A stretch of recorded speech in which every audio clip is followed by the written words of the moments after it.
Hello friends, knowledge varsity welcome সি। আমরা simple থেকে কমপ্লেক্স কিভাবে করতে হয় সেটা নিয়ে আলোচনা করছি। আর এই কমপ্লেক্স করতে গেলে আমরা বিভিন্ন ক্লজের সাহায্য নিই। নাউন ক্লজ এবং অ্যাডজেক্টিভ ক্লজ নিয়ে আমরা ইতিমধ্যে আলোচনা করেছি। আজ আলোচনা করতে চলেছি যে অ্যাডভার্ব ক্লজ ব্যবহার করে কিভাবে আমরা সিম্পল থেকে কমপ্লেক্সে আসব। তো আমাদের আলোচনায় আজকে যেটা থাকছে সিম্পল টু কমপ্লেক্স, এবং আমরা ব্যবহার করব অ্যাডভার্ব ক্লজ। আমরা সোজাসুজি এক্সাম্পলে চলে আসছি। On being punished, he wept. সাজাপ্রাপ্ত হয়ে সে কেঁদেছিল। এইটাতে আমরা বলবো যে as মানে যেহেতু as he was punished, যেহেতু সে সাজা পেয়েছিল, he wept, সে কেঁদেছিল। এবার সেজন্য সে কেঁদেছিল, সেহেতু সে কেঁদেছিল, তার জন্য আমরা কমার ব্যবহার করলাম। আমাদের নেক্সট এক্সাম্পল যেটা, seeing a snake, একটা সাপ দেখে he fled, সে পালিয়েছিল। যেহেতু সে সাপ দেখেছিল সেহেতু সে পালিয়েছিল কারণ সে সাপ দেখেছিল। বিভিন্ন ভাবে করা যায়। আমরা অ্যাডভার্ব ক্লজের ব্যবহার করব when he saw a snake, যখন সে একটা সাপ দেখেছিল তখন সে পালিয়েছিল, তখনের জন্য কমা he fled। আমাদের থার্ড এক্সাম্পল যেটা, he was absent on account of his illness, অসুস্থতার কারণে সে অনুপস্থিত ছিল। এটাকে বলবো যেহেতু সেহেতু দিয়ে। he was absent because he was ill, এখানে আমরা ব্যবহার করলাম কারণে। সে অনুপস্থিত ছিল কারণ সে ছিল অসুস্থ। এখানে যদি আমরা as এর ব্যবহার করতাম, as he was ill he was absent, বা he was absent as he was ill, এই ব্যবহারটা আমরা করতে পারি।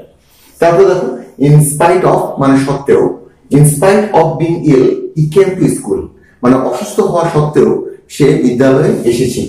এটাকে আমরা দো দিয়ে পড়বো। দো মানে যদিও, এরপর কমা মানে তবুও। দো হি ওয়াজ ইল, কমা মানে তবুও, হি কেম টু স্কুল, সে এসেছিল। যদিও সে অসুস্থ তবুও সে বিদ্যালয়ে এসেছিল। তারপরটা দেখো, he was too happy to say anything, সে এতই আনন্দিত ছিল যে সে কিছুই বলতে পারেনি। এখানে আমরা সো দ্যাট এর ব্যবহার করব। He was so happy that he could not say anything, সে এতই আনন্দিত ছিল যে সে কিছুই বলতে পারেনি। তো এখানে অর্থের দিকটা একই রয়েছে, কিন্তু সিম্পল থেকে কমপ্লেক্সে আসছে এবং আমরা অ্যাডভার্ব ক্লজের ব্যবহার করছি। Hearing the sound they ran away, AWAY, শব্দটা শুনে তারা পালিয়ে গিয়েছিল। যখন তারা শব্দ শুনেছিল তখন তারা পালিয়েছিল, যেহেতু তারা শব্দ শুনেছিল সেহেতু তারা পালিয়েছিল। এবার বিভিন্ন ভাবে আমরা দিতে পারি। এখানে আমরা when এর ব্যবহার করলাম। when they heard the sound, যখন তারা শব্দটা শুনেছিল, এটা কিন্তু দুটোই পাস্টেই রাখছি কারণ এখানে আমাদের মূল ভার্বটা পাস্টে রয়েছে। when they heard the sound, তখন they ran away, তারা পালিয়েছিল। 7 নম্বর এক্সাম্পলে আসছি। we must save our greenery, we must save greenery, আমরা সবুজকে রক্ষা করব। to check pollution, মানে দূষণকে নিয়ন্ত্রণ করতে। দূষণকে নিয়ন্ত্রণ করতে আমরা সবুজকে রক্ষা করব। এটাকে আমরা কিভাবে বলবো? we must save greenery, আমরা অবশ্যই সবুজকে রক্ষা করব so that we can check pollution। So এখানে so that মানে যাতে আমরা দূষণকে নিয়ন্ত্রণ করতে পারি।